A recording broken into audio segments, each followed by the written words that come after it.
I waited this time because I just started a whole nother interview where I was like, blah, blah, blah. Wait, did it just say recording in progress? It Because did. I had to go back and start over again. And you know me, I don't edit. So that's going to be the beginning of blah, blah, blah. Okay, then you better start over.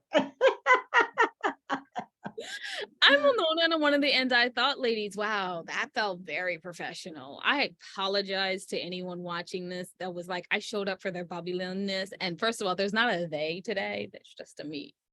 So I'm sorry. It's only one half of the fun. But twice. Oh, we're going to have a blast. What?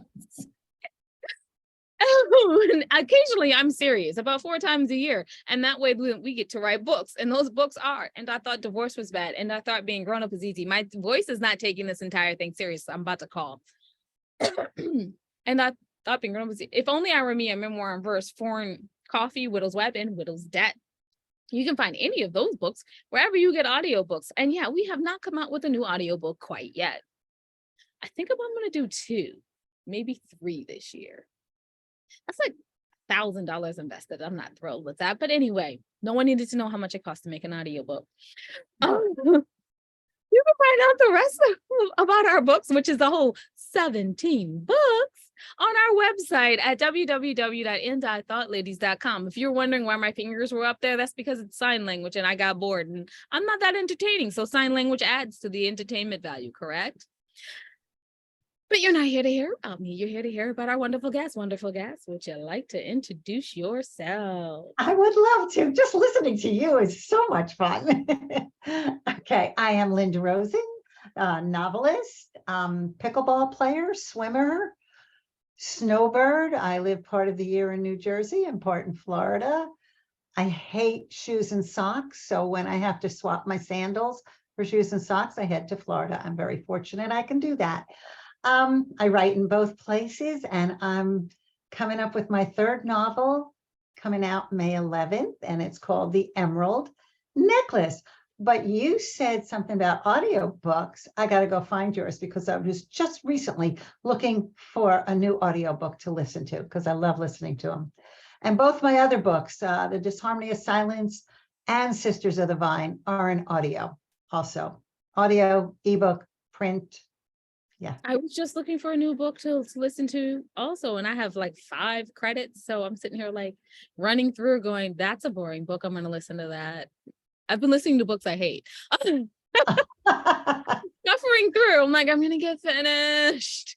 Now, I like to listen to a book, keeps me walking, or like if I have a long ride, and that's just it. I'm coming up to Tuesday, taking a long ride.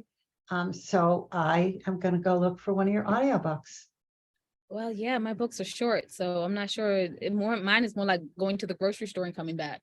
Okay, that's good too. Okay. Mine are regular full-length novels, but that's okay. I would like. I don't believe in that like right now. Not right now. Like later this year, this summer, full-length novels are coming your way. But that's not important. We're not here to talk about that at all. We're here to talk about your book. But first of all, did you say pickleball? I play pickleball. Yes. What is a pickleball? Okay, that is probably the hottest sport now. It's on a court like a tennis court, but it's a shorter tennis court. It's a shorter court, a lower net. The ball is kind of a mix between a wiffle ball. It's like a little smaller than a wiffle ball, and it's a harder plastic, not like a tennis ball. The paddle is kind of a mixture in between a ping pong paddle and a racquetball paddle. Okay. Oh, it's a fantastic game. It's a fabulous, it's a court game. Look it up on YouTube. You'll see. Yeah. It sounds really good. Like fabulous game. And you don't have to run as much as you do in tennis, but it's really quick. It's very quick. And it's a lot of knee bending. Oh, I was just about to say, you got to go down low to pick up the ball. For your paddle to get the ball. It doesn't bounce up like a tennis ball bounces. I am sure there's plenty of your listeners who play pickleball. I was about to say the same thing. I'm like, yeah, it's going to be great because they're going to be like, why does Winona not know what a pickleball playing? That's because I'm old, y'all. I'm getting old. That's why. Well, people think pickleball is a senior sport, actually. And I mean, it really isn't. They're teaching it in high schools now. And if you go on YouTube to look, it has really gotten very competitive, and the young people play it very differently than the senior people play it. But it's a great game. It's a great Sounds game. like it's a great game for me to play with some seniors, so I don't Yes. have to run as Yes. much. Yes. Okay. Okay. Okay. Now we're off of pickleball and we're going back to professional things. I promise you this time. Third book. What made you go, okay, book one, that was wonderful. Book two, that was great, but I've got to do it a third time. Well, when book one came out, I was so blown away that I had a book out in public and people could put it in their hands and sit down and read it. But I did have a second book, at the same, running around my head the same time I was writing the first. So the second one then came out and I was on a roll. It's like, oh my gosh. And it was, I got to do this. And I really like writing something historical, not too far back, like in the not too distant past. And I don't take a person or a real historical figure. I like take an incident, events. And when my second book was Sisters of the Vine, that took place in the 60s and 70s, and I found as I was writing it, I was getting more and more into like the second phase of feminism, because the character is fighting her 50s mentality and coming into being a more aware woman and fighting her way into the all male world of winemakers. So I wanted to stay with that. And when I was looking to see what else could I write about that in that period of time, I didn't want to get into the Vietnam War. I didn't want to get into hippies and, any of that stuff. And I came across the women's strike for equality in 1970. And I went, okay, my characters are going to go to that. And that was when women were striking, Betty Friedan, and they were all coming out for this. And it was women's equality in the workplace and free abortion and free childcare. And that stuff resonates today. So the book is not about that, but my characters do take a road trip up to New York to go there. And the whole equality issue is woven into the Emerald Necklace, which is really a book that deals with envy and jealousy. But I weave in that history. I always like how you always find like one emotional or two emotional things to like make the theme of your book. Like there's so much going on, but you match up with that emotion during the book, and you're like, oh, I felt that before. And I Yeah. can relate to And that. I think anybody who's in the art world, whether you're a writer, a painter, sculptor, you will recognize that, but also everybody has some envy of something, of someone. But my character's Rosalie is an insecure sculptor, and her new neighbor is a best-selling mystery writer. And because of long-held secrets, and they have a lot of envy, real bitter envy for each other. And so while the whole women's equality issue is going on, they have their own issues. And will this bitter envy and their secrets tear this tenuous friendship apart?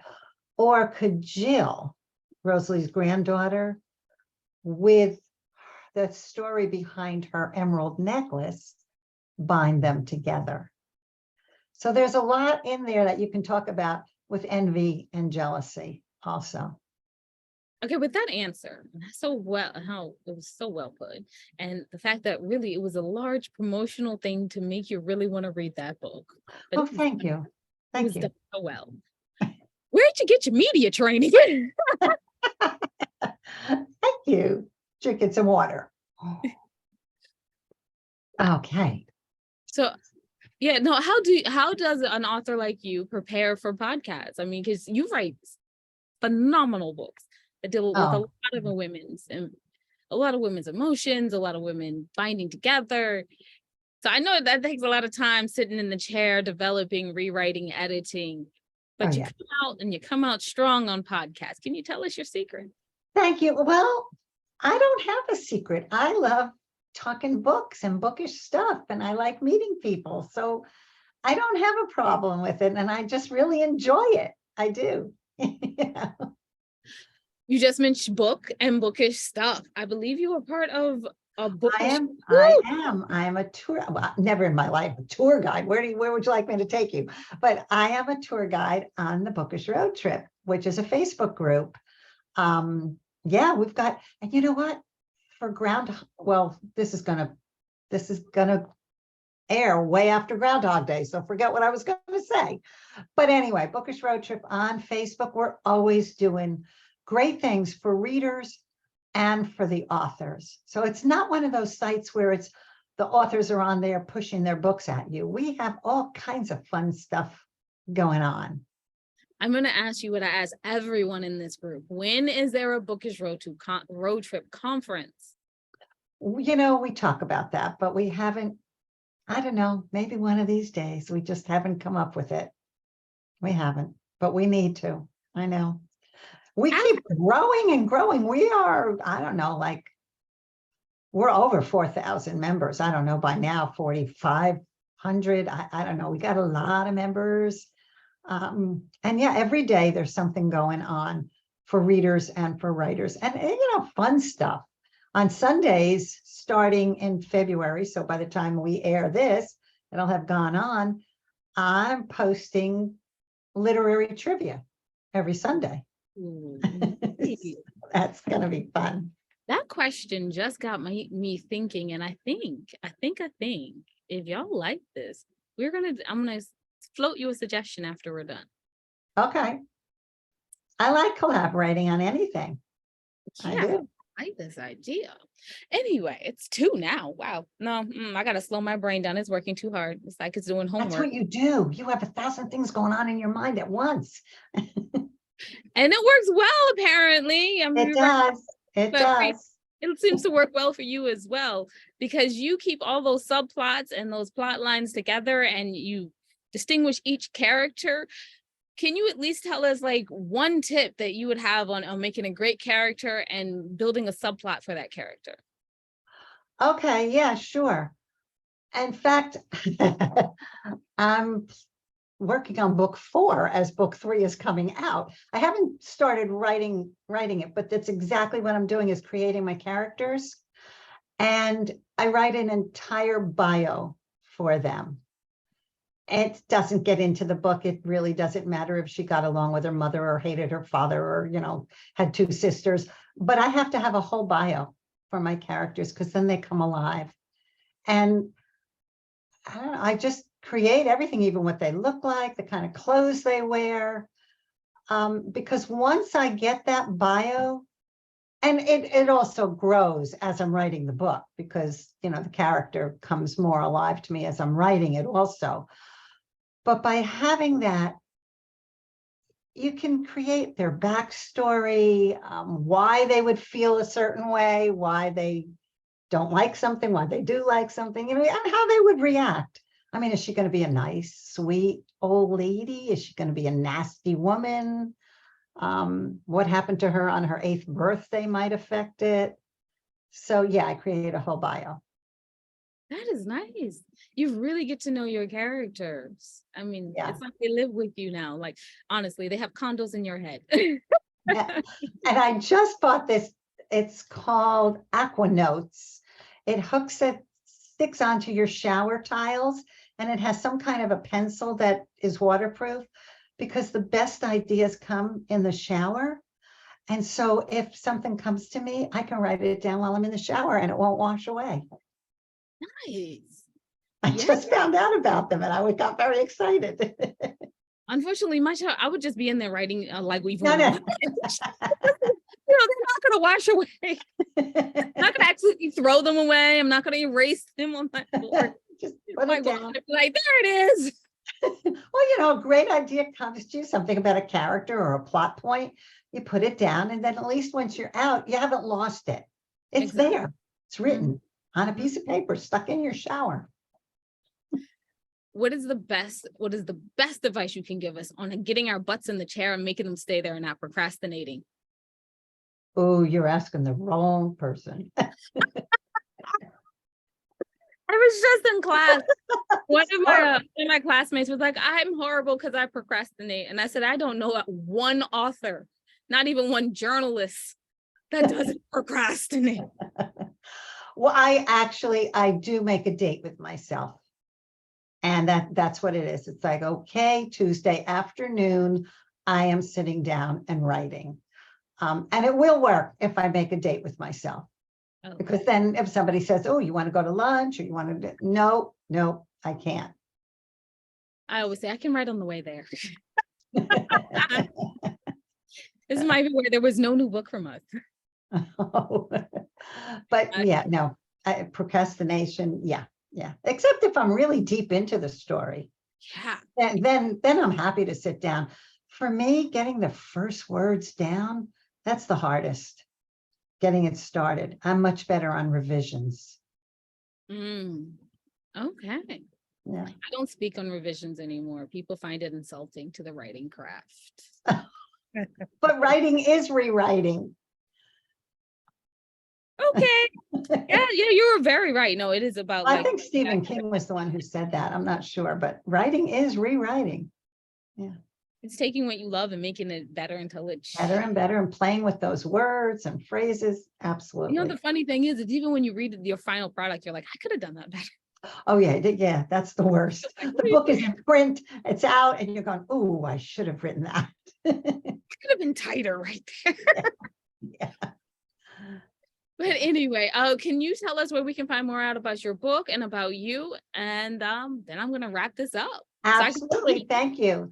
Everything you can find out about me is on my website, linda-rosen.com. And you can find out everything there. Book 3, The Emerald Necklace, is not on the, well, it will be on the website by the time this goes up. I'm sorry. Yes, linda-rosen.com. Jump over there. You'll find out everything. Thank you. Thank you, Nona. Thank you. Thank you. Thank you so much for being here today. And remember, you can find out everything that your ladies are doing at www.andithoughtLadies.com. While you're there, go down to the middle of the page and see the charities that we proudly support. Maybe you can take some time out and give them a little help too. And remember that wisdom is all around you if you're open to finding it and accepting it. So peace and love, you guys, from Winona and the Missing Jade. Oh yeah, thanks for listening.